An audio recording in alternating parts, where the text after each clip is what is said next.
want to produce aggressive topspin on your forehand, that shot that pushes the opponent back, creates those unforced errors and gives you those easy balls that you can then put away for the winner. If that's the case, then you've clicked on the right lesson. Hey everyone, Coach Simon here from Top Tennis Training, so let's get stuck in right away. Now the foundation of any tennis stroke is the way you hold the racket, the grip. And on the topspin forehand, we want to be using mainly the semi-western forehand grip. Now this grip will allow you to produce that aggressive topspin, but you can also have the benefit of flattening out the higher balls when you want to. Now if you're playing with an eastern forehand grip, which I use myself, you can also produce aggressive spin using these tips. Now with the western forehand grip, spin is much easier to produce.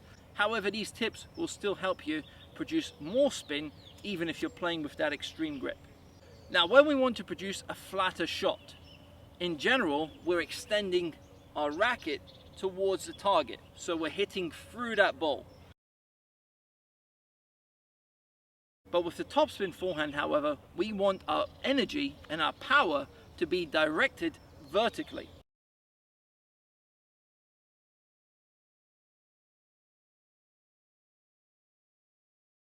So anything that will help you to produce that low to high swing path during the contact zone will help you produce more topspin. However, just doing it at slow speeds won't produce that aggressive spin. So we still need the racket head speed. And that's why it's important that we use the major muscle groups and create that energy to then release into the ball. So the foundation of producing an aggressive topspin forehand is making sure that the entire racket head is below the point of contact prior to you actually making contact with the ball.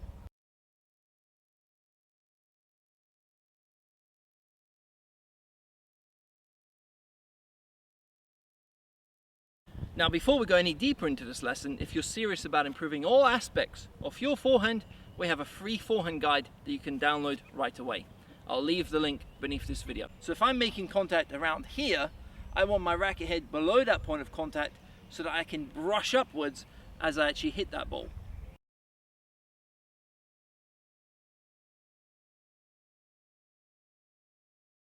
So it's having the racket head drop below that point of contact that will ensure that you're able to then brush the back of the ball aggressively, create that low to high swing path and produce that aggressive spin. We can also close the strings. So instead of just having my racket like this, where the strings are facing the right side of the court, on the side of the strings I'm going to make contact with, they can be facing the court, and this will allow me to be much more aggressive and really hit the top side of the ball. So if we think about the flatter shot, I'm extending through, almost hitting the back of the ball.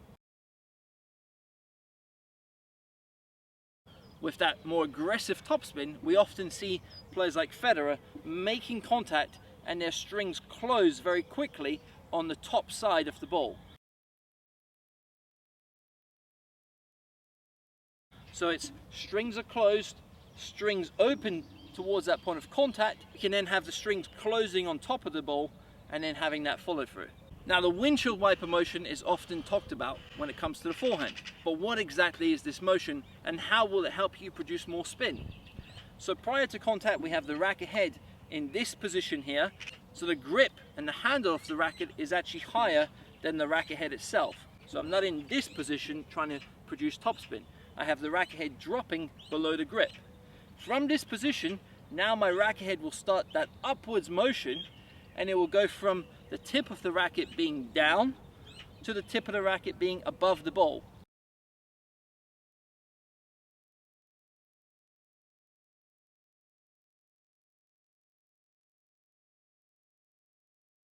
So it's racket down, racket up. And this is happening with my forearm and my arm actually turning over. So the forearm is pronating during that strike zone. So in this position, my arm is actually in a supinated position prior to contact. The forearm is in a supinated position. I now start to pronate.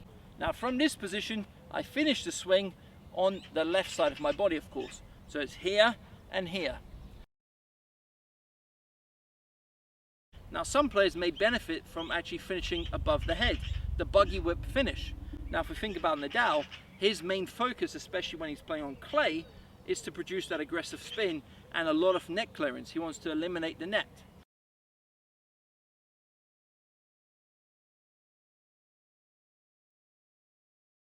And he does this by using that low to high swing path.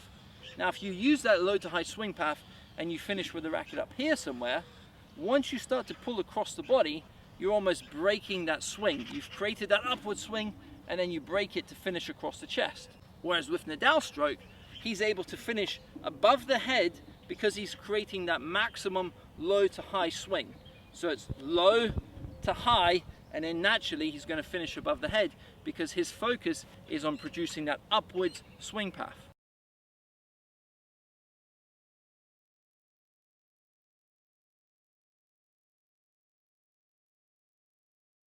Now in general, when you want to produce that aggressive topspin, we're going to be mainly using either the open or the semi-open stance so that we can really focus on driving upwards with our legs.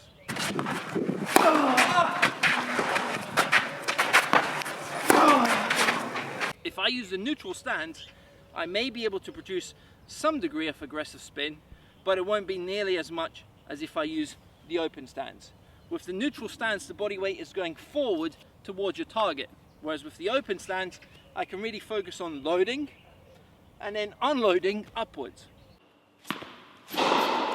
So it's important that we use the legs as much as possible to produce that aggressive topspin. As I prepare to hit that shot, I'm going into my power position. Once I reach that power position, I want to make sure that my legs are almost loaded in that lunge position. So if you think about doing a lunge in the gym, we go down and we come up. As you can see here, I'm in that semi-lunge position. So in this position, I'm loading the legs, I'm storing energy in the most important muscle group in the body, which are the leg muscles. They can carry us all day. If you think about the workload that they can do, the legs are by far the most valuable asset that we can use on the tennis court. So by loading the legs, I'm getting those major muscle groups involved, and from here now, I can focus on driving upwards. So I'm focusing on producing that upwards swing path along with the ground force.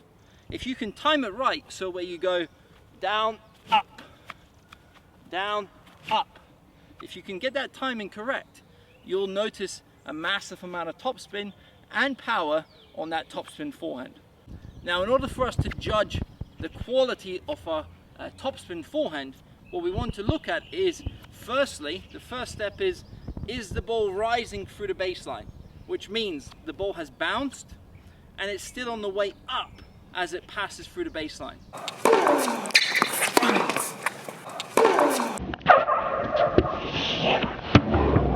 So if the ball is rising through the baseline, then you know that you're on the right path, and that's the first step in having that good quality shot. Now the second step is using the back fence or the backdrop to the court.